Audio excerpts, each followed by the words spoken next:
বাজে রাত 11টা বেজে 10 মিনিট। আমাদের দোকানে এখন আইফোন বিক্রি হচ্ছে।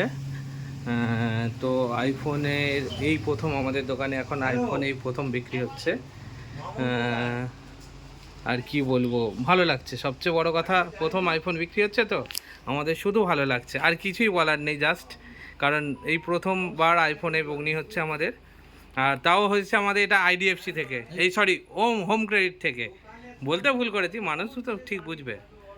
হোম ক্রেডিট থেকে এটা হ্যাঁ, হোম ক্রেডিট থেকে বলো তোমার আমারও খুব ভালো লাগছে, কারণ আমার জীবনের প্রথম আমি আইফোন বিক্রি করে আমার ফাইন্যান্স থেকে অন্য দামি দামি ফোন করেছি, এর থেকে V40 প্রো, V40 অনেক কিছু বড় বড় ফোন করেছি, কিন্তু আইফোন এই প্রথম আমি করলাম, সেটা আমার উজ্জ্বল টেলিকম থেকে। ধন্যবাদ দোকানদারের অনারকে এবং যে ভাই নিল এই ভাইকে।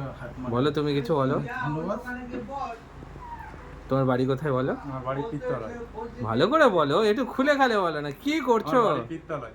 হ্যাঁ, এখান থেকে দাদার কাছ থেকে ফোন নিয়ে খুব ভালো লাগলো। আর বাড়িতে বাইরে কত দাম, আমরা কত দামে বিক্রি করছি সেটা বলো। বাইরে 70,000 টাকা দাম ছিল, দাদার কাছ থেকে অনেক কমে পেয়েছি 55,000 টাকায়। ঠিক আছে, তো দাদার কাছ থেকে নিয়ে খুব ভালো লাগছে, আর দাদাও খুব ভালো পরিষেবা দেয়। যদিও বা রাত 10টা পর্যন্ত বেজে গেছে, 11টা বেজে গেছে পরিষেবার জন্য। আমাদের আর্জেন্সি থাকায় আমরা রাত 11টার সময় ফোন নিয়ে যাচ্ছি। এরকম সার্ভিস কেউ দিতে পারবে? একটু ভালো।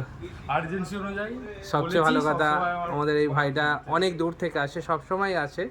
দাম বেশি নিলেও আসে, দাম কম নিলেও আসে, সবচেয়ে বড় কথা। আর দামাদামি তো কোনো কথাই বলে না। দাদা, তুমি লাস্ট কত দাম নিতে পারবে সেটাই নাও, যাতে তোমার লস না হয়। কাছে দামাদামি করার প্রয়োজন পড়ে না, সবচেয়ে বেস্ট রেটই পাবে এখানে। আর কিছু বলার আছে? কিছু বলার নেই। না না 55 পুরো 55।